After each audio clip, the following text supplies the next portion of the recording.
Добре дошли в поредния епизод на фабриката. Тук е една небезизвестна машина. Преслав я донесе за едни бързи, то не толкова корекции, колкото апгрейди, защото срещат трудности с, примерно, USB кепчера му забива от време на време и с него дискутирахме, че можем да сложим PCI вариант, ето като този на Elgato. Въпросът е, че той не иска да разваляме визията на тази машина, именно с вертикалната видеокарта. Тя пък монтирана по този начин и затваря слотовете на дънната платка и съответно няма възможност да бъде монтиран един такъв PCI допълнителен адаптер. Един трик, който използвахме, понеже това е HD60, на него не му трябват много ленти за връзка с дъното, реално е едно Higgs PCI вариант. Съответно използваме един трик. Тук използваме Mining Extender, който е за видеокарта. В повечето случаи точно с такъв тип екстендери се закачат видеокартите в майнинг машините и тук на този екстендер закачаме именно този Capture девайс, вътре от машината посредством една малка платка, USB кабел и захранване под формата на SATA кабел. Черпим захранване от вътрешната система и правим Capture девайса, бидейки PCI такъв, да бъде външен.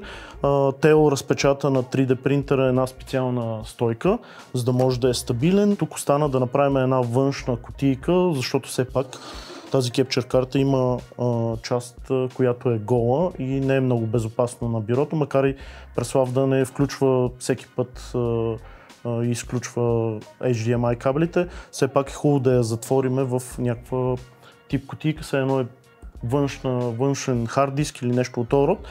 Ще използваме пластмаса, нали, която е изолатор и реално единственото, което той трябва да направи е да си включи вече дали Xbox или някоя от другите машини, които са му симулатора, да може да направи директно Capture.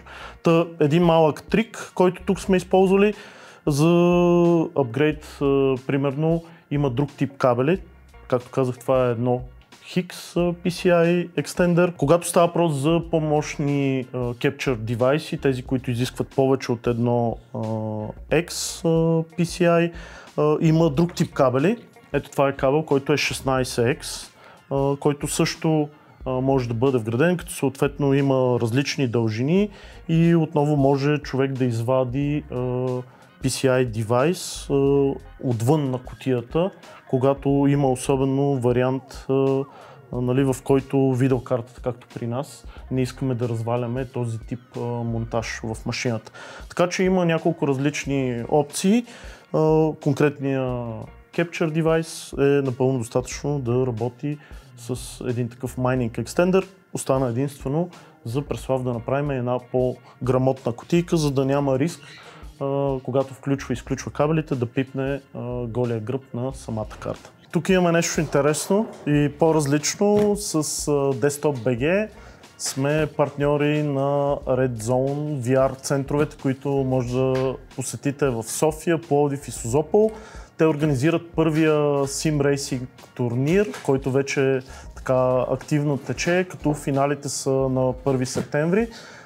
Това е наградата за първо място и сега с Ивака отиваме да я занесем в центъра им, който е тук в София.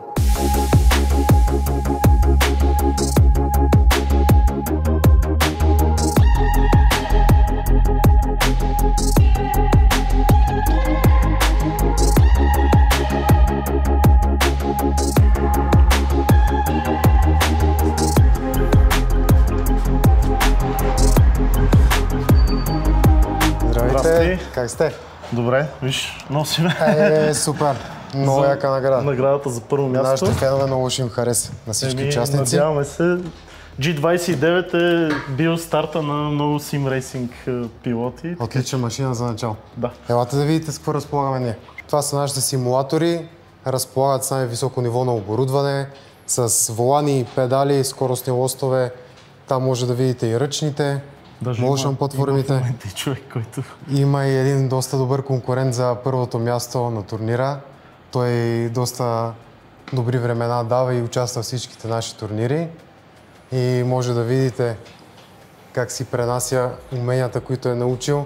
Много, в момента на пистата. Това е Нюрбургринг, една от най-трудните писти, както знаете. Зеления ад. Зеления ад, да. Както и е прякора. Ние много да не му пречиме, защото най-вероятно си кара състезателно. Да, опитва се си подобри времето в момента.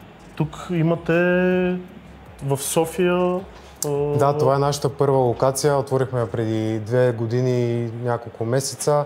Сега имаме вече на морето в Созопол и в Пловдив. Като това са общо 3 зали. Когато започнахме, бяхме първите в Източна Европа и смея да твърдя, че държиме доста добро ниво, като стараме постоянно виждам, че и платформите са еднакви, колкото е възможно. Платформите са еднакви, гледали сме за всички участници да е еднакво навсякъде, всички зали. Имаме и тези, които са статични, но при тях интересното е, че самата позиция като в болид от Формула 1. Да. Човек да може да се пренесе и в болида, и в състезателната кола, в шосейната, в всичко общо. И може би най-ценното е, че всичко е VR. Да, VR просто променя изцяло играта и те пренася в колата, в друго измерение. Може да контролираш много по-добре разстоянията на самите коли, как се позиционира на пистата, при вас в дрифта. Да. Общо взето, прецизността на каране е доста по-голяма. Който не знае, аз се занимавам и с състезателни коли истински. Като цяло аз с VR не можах да се оправя, затова пък карам с 3 монитора. Но когато става въпрос за наистина immersive драйвинг, VR е, може би, няма по-добро от него в момента. Просто може би трябва да му дадеш още 1-2 шанса и да подхождаш по-леко към него и ще се получат нещата. Пак да споменем, че ние сме в София, където сега даваме наградата, но не е казано, че бъде спечелена в София. Не, сигурно, да. И останалите 2 центъра, които са в Пловдив и в Созопол. Точно там също всеки един от желаящите може да участва в този турнир. Да, може да се опита и да спечели уникалните награди. Той тече в момента. Той тече в момента с пълна сила, постоянно идват хора, поставят нови времена. Аз видях, че някой има 100 обиколки вече. Това е в Пловдив един човек, който е много добър. Той започна от началото без опит и сега е на доста добро ниво наистина. С постоянство се стига доста далеч. Това е първият такъв симрейсинг. Това беше интересното и за нас, да участваме като партньори по някакъв начин, давайки просто една награда, но тежката участ за организирането на един такъв турнир е тяхен и това е интересно, че турнир, който не се провежда само на едно място в един ден, е буквално турнир, който трае няколко седмици. 2 седмици с елиминации, с финал. Квалификация, финал. Да, финал ще е на 1 септември, ако добре съм разбрал. Така че все още има шанс, който има желание. Вижте Red Zone центровете във Facebook. Точно така, може да ни посетите навсякъде, Instagram, TikTok, Facebook, в сайта Red Zone BG. Така че навсякъде отговаряме, помагаме. Но наистина турнир е уникален и си заслужава да я опитате. Най-вероятно ще има и следващ, който е изпуснал шанса. Имахме 2 турнира до сега, този е третия, вече имаме опит, знаем как стават нещата, със сигурност ще има повече. Който иска да се включи, има още малко шанс да мине тези предварителни елиминации, след това, ако се класира, ще участва в следващите фази, но тук може би е по-интересното и това, което на мен ми се върти в главата като идея, която да ви споделя. Гледам, че много хора си купуват волани, седалки, въобще изграждат сетъпа си, включително и с VR и след някакво време явно им омръзва или не успяват да го настроят и съответно почват да си продават нещата в OLX. Това е едно от малкото места в България, както тук Пловдив или Созопол, в което човек може да дойде и наистина да тества настроен сетъп и да тества VR, да тества Motion симулатора или дори да види как се получават нещата с истински волан и настроен сетъп. Най-важното е тук, че вие имате опита и настройката на сетъпа е най-важно. Точно така, да, и сме опитали доста различни сетъпи, имаме опит. Това е много хубаво, което го казваш, защото нещата не са ефтини. Сега, ако искаш особено нещата да са качествени, не са ефтини и да дадеш пари и се окаже, че не е за теб, По-добре после трябва да го продаваш. Точно така, трябва да се занимаваш, влизаш в едни разправи, по-добре човек да посети такова място, да опита, да види. Съвети даваме, така че ние сме отворени към хората да им помагаме, защото главната цел е да се разшири тази общност в България, която е SimRacing. Както при нас, ако ви интересува нещо за компютрите и най-вече за машини, как да си билднете, кои са подходящи компоненти, така може да дойдете при тях, защото вече те имат достатъчно опит да пробвате, да видите дали това нещо е за вас. Примерно, както за мен в началото видях, че с VR очилата не се разбираме, да тествате и след време пък ще може да си изберете по-правилно вашия сетъп и защо не да откраднете малко ноу-хау, как да си го направите вкъщи, дори да не е в пълната му форма с motion седалка, но просто да си вземете, ето както наградата е G29. Точно така, да. Старта на всички шампиони, нали? Това е волана, който е може би най-така достъпен и лесно се настройва. Най-готиното при него, когато става въпрос е, че почти навсякъде всеки втори човек кара с такъв волан и може да ти даде правилните настройки, а не вкъщи да се бориш, да се чудиш и после минат 2 седмици да кажеш ми... Да, комьюнитито е много добро на волана и има доста информация в интернет. Така че, който му е интересно, не е казано само за съревнованията в момента този SimRacing Challenge, ами може да посети някои от тия центрове. Абсолютно, да. Имаме доста видове каране, да не е само пистово, имаме и трафик, така че могат да дойдат и приятели и да разцъкат. Абсолютно, това е най-интересното, когато са с приятели в група и става доста забавно. Това при нас вече в някаква степен го няма с компютрите. Едно време ходихме на клуб.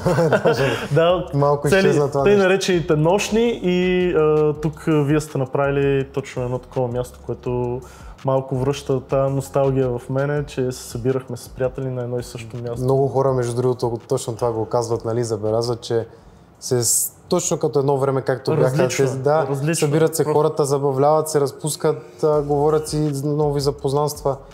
Общо взето обединени към състезания. Различно е. Едно е да седиш с слушалките вкъщи, друго е да дойдеш на такова място и като нещо те издразни, то дори мога да му плеснеш. Благодаря така за поканата да участваме като... Аз благодаря за подкрепата и за някакви партньори, дори с една награда. Хората ме ценяват, не е само една награда. Надяваме се, който я спечели, той ще я спечели с много труд и усилия, защото, както казах, има човек, който дори е навъртял 100 обиколки, което е наистина сериозни усилия. Имайте напред, че една обиколка на зеления ад, на Нюрбуринг, е 7 минути плюс. Тоест, това е много сериозно количество обиколки, а преди това той е навъртял още доста, за да дава добро време. Така че разгледайте Red Zone VR центровете и се надявам скоро и с тях да ви покажем и други интересни неща. Ето, че вече сме готови. Както казах, направихме кутийка, даже сме брандирали. Понеже конфигурацията на Преслав е бяла, сме подбрали подходящия цвят за панелите, като тук сме оставили възможност все пак, като кепчер карта, тя загрява в някаква степен, но оставили сме възможност топлия въздух да излиза от нея, не сме я затворили на 100%, като в същото време с тази кутийка Преслав може да я ползва легнала. Тук сме сложили примерно специални кръченца отдолу, ако иска да я ползва в изправен вид, за да му заема минимално място и по този начин да няма риск за гърба на кепчер картата, както видяхте малко по-рано, тя е гола. Ето в момента сме направили тестова установка, за да проверим дали всичко работи. На тази машина си върви тестово Cyberpunk и правиме кепчер на Full HD директно на машината на Преслав. Можем да пуснем рекорд, стрим и съответно цялото това нещо без никаква латенция работи добре. Както казах, картата си е точно 1X PCI стандарт, какъвто и екстендера, така че тук не би трябвало да имаме никакви проблеми. Единственото, което Преслав трябва да се съобразява, че от машината стърчат два кабела, няма как да стане без тях. В момента, в който занесе в неговия сетъп на новото място, просто трябва да включи два кабела, да си настрои OBS сцената и може да я ползва тази PCI карта вече като външно устройство и се надяваме с това нещо проблемите му с USB варианта на такъв тип Capture карти да поизчезнат. Това беше с една такава модификация, как едно PCI устройство може да го изнесем отвънка на машината.